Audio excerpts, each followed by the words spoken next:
عليكم ورحمة الله وبركاته. ازيكم يا اجمل ناس واحلى ناس. احنا النهارده يومنا جميل وعسل زيكم، كل ايامنا ان شاء الله حلوه بامر الله.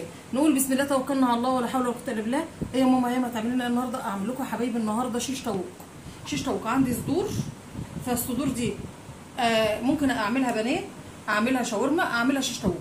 فانا قلت تغيير اعملها ايه؟ شيش طاووق. ايه المكونات بتاعت الشيش طاووق؟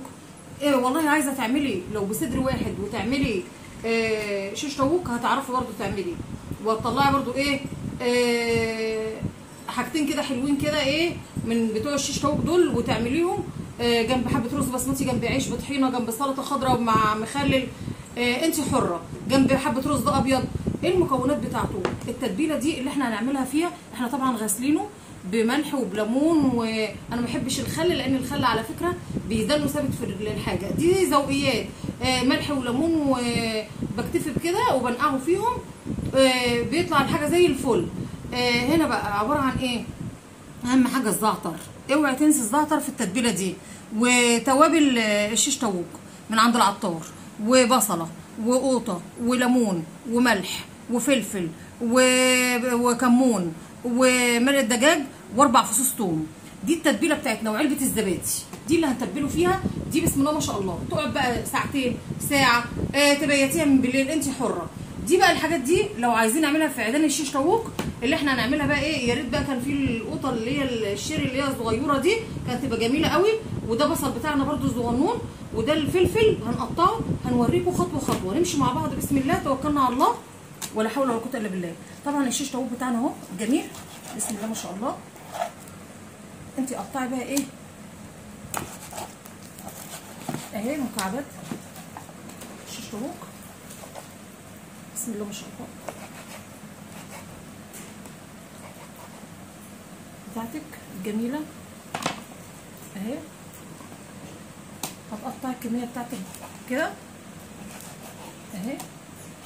انا بحب اجيبها انا الصدور وانا اللي اقطعها، ما بحبش الراجل يبقى ايه مقطعها، لا ربما تكون الحاجه عنده ايه وهو بيقطع ما تكونش نظيفه، فبتشبك فيها ايه ولو فيها عضمايه ولا حاجه في قلب الصدر برضو تخليها كده وتشيليها، مفيش مشكله، كل حاجه متاحه معانا.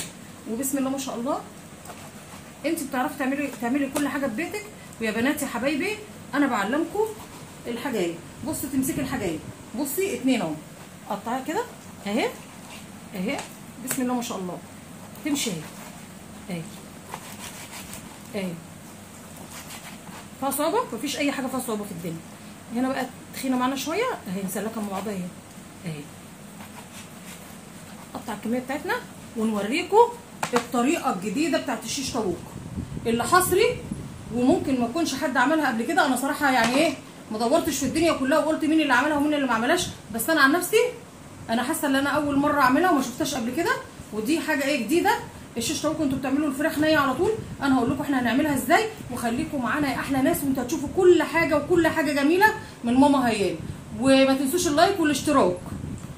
بصوا حبايبي احنا كل المكونات اللي قلنا لكم بعلبه الزبادي بالبصله بالقوطه بالتوابل ضربناها اهي، وبسم الله ما شاء الله ريحتها عسل. واهم حاجه قلت لك حطي الزعتر، الزعتر ده اساس في المكونات اللي بنقول عليها دي. بسم الله ما شاء الله ادي التتبيله بتاعتنا الجميله اللذيذه بسم الله ما شاء الله بسم الله ما شاء الله لا قوه الا بالله.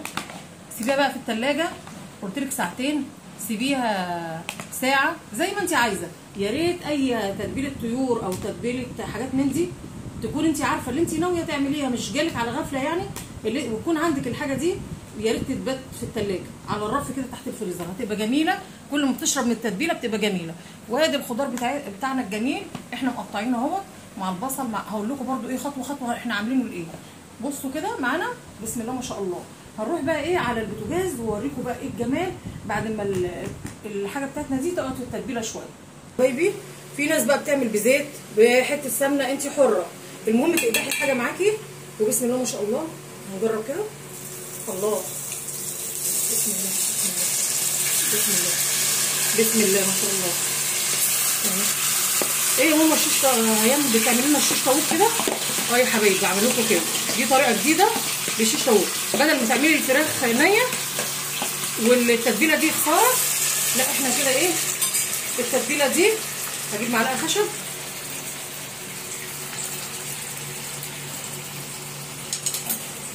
التتبيله دي انا اخسرها خساره؟ لا. ليه؟ ما نخسرهاش. بسم الله ما شاء الله لا قوه الا بالله. اهي نقلبها في بعضها اهي. طبعا هي مش محتاجه توابل بقى ولا اي حاجه خالص اهي. هنسيبها كده مع نفسها في التتبيله دي الجميله، واقول لكم بقى ايه خطوه بخطوه بنعمل ايه برضه.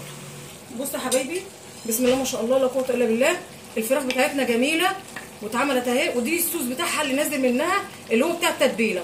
انا هستغله مرتين. بصوا بسم الله ما شاء الله، هننشل الفراخ بتاعتنا اهي، هنعملها كلها. بصوا يا حبايبي احنا دلوقتي نشلنا الفراخ اللي هي الشيش طاووق. شوفوا الخطوات دي طريقه جديده وحصري ماما هيام بتعرفها لكم، بدل ما الفراخ تبقى نيه وتحسي ان انت بتاكليها معاكي نيه او فيها لا قدر الله ريحه زفاره او حاجه.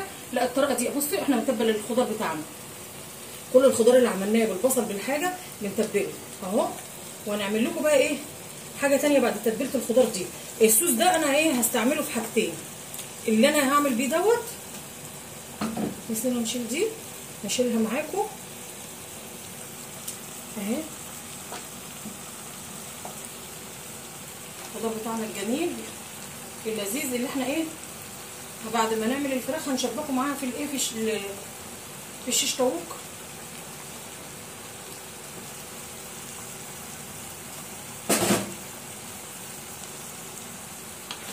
شوفوا بديها بقى ايه تاخد بقى تبقى هي حتى دي كمان تبقى ليها ريحه كده وجميله الخضار بتاعنا ده. بصوا الجمال، شوفوا التشويحه اللي ياخدها ويدبل بقى كمان. تيجي بقى انت هتعمليه امشي معايا خطوه خطوه واحلى شيش طاووق في الدنيا هتاكليه. بصوا يا حبايبي ادي احنا شوحنا الخضار بتاعنا اهوت ايه، الفلفل والبصل والفلفل الالوان في قلب التتبيله اللي احنا عملناها بتاعت الشاورما. بصوا بنطلعها ايه يعني مش نخليها مكدوب قوي يعني، لا نص كده يعني. وكمان انت لو الحاجه بتاعتك مستعجله عليها وما لحقتيش اللي انت بسم الله ما شاء الله لا قوه الا بالله تتبليها من فتره كبيره، هي ما تتحط في التتبيله دي هتكتفي بكده يعني لانها شربت منها. وبرده ما تسيبيش الفراخ ما تتهري. واحلى شيش طاووق هتاكليه من عمايل ماما هيام. وامشوا مع القناه دي وانتوا هتستفيدوا احلى استفاده. وما تنسوش اللايك والاشتراك والكومنتات الجميله بتاعتكم يا حبايبي. اوعوا تنسوا الاشتراك، واللي ما داس على الجرس يدوس عليه ويدوس على كلمه الكل. يا احلى ناس واحلى جمهور في الدنيا واجدع ناس في الدنيا. كان عندي حبه رز يجي ربع كيلو كده رز بسمتي انا استفدت بيهم. بصوا الصوص اللي نازل ده قلت برضو ايه للاولاد اللي عندنا صغيرين في البيت مش هيعرفوا ياكلوا بعيش بيحبوا الرز، فانا قلت اعمل لهم في الصوص دوت اعمل لهم بقى ايه احلى حبه رز بسمتي. شوفوا احنا استغلينا الصوص بتاع الشاورما في ايه في كذا حاجه يعني. انت ممكن تستغليه في كذا حاجه. شوحناه اهو الصوص الجميل بالتوابل بتاعته الجميله. برده لو عايز حبه ملح مفيش مشكله نحط له ملح اهو. شوحه كده بصوا شوحنا الرز بتاعنا بسم الله ما شاء الله. ضفنا عليه بقى ايه حبه الميه، ولو عايز حبه ميه تاني طبعا الرز البسمتي قلت لكم بيقبل الميه شويه عن الرز العادي. بسم الله ما شاء الله يعني لو التاني مستغطي قلت المعلقه دي بقى مش عارفه احكمها شويه عشان هي صينيه وواسعه شويه مش حله، بس انا عارفه ان المقدار ده كفايه. عايزه حبه ملح حطي حبه ملح. وقلت ما تعمليش الملح قوي تحدقيه لو حابه تاكلي بمخلل او تاكلي بحاجه. وبرده كل واحد حسب رغبته، في ناس بتحب الحاجه متحدقه قوي وفي ناس بتحب الحاجه معقوله اهو. بسم الله ما شاء الله هنغطي عليه وكده برده الرز بتاعنا البسمتي ايه اتعمل. وهنوريكم بقى الشيش طاووق الخطوه الاخيره بتاعته. بصوا حبايبي بسم الله ما شاء الله حطوا الخضار بتاعنا الجميل امشي ايه واحده واحده. وانا عملت عودين عشان يمسكوا شويه اهي. احنا قلنا تبلنا الخضار الجميل بتاعنا بسم الله ما شاء الله لا قوه الا بالله. والفراخ اصلا كده كده ايه هي استوت، هي تاخد بس وش وتاخد فحمايه الله اكبر عليه، بسم الله ما شاء الله لا قوه الا بالله على الجمال بتاع حاجتنا وحاجتنا الجميله اهي.